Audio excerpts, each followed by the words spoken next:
52 லட்சம் கோடி, இன்னைக்கு 178 லட்சம் கோடி கடன். ஒரு 12 ஆண்டுல எப்படி அத்தனை லட்சம் கோடி வந்துச்சு? சும்மா யாருக்கே கதை விட்டுட்டு இருக்கு. இந்த கதையெல்லாம் என்கிட்ட செல்லாது. நான் எல்லாம் ஃபிங்கர் டிப்ல வச்சிட்டு இருக்கேன் எல்லாத்தையும். அப்ப ரெண்டு அரசுமே என்ன தெரியுமா, பேசக்கூடாது, நீ பேசக்கூடாது, நீ பேசக்கூடாது.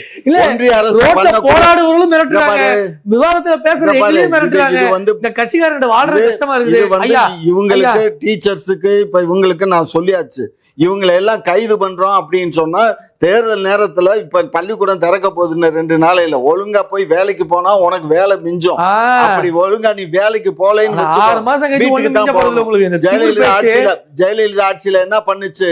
எல்லாத்தையும் பிடிச்சி 10,000 பேரை இரவோட இரவா கைது பண்ணி ஜெயில உண்டி போட்டுச்சு. அவன் 15 நாள் 1 மாசம் 3 மாசத்துல பெயில்ல வந்தான். புரியுதா? அந்த நிலைக்கு தள்ளிடாதீங்க இந்த அரச. டீச்சர்ஸுக்குன்னா அவங்களுக்கு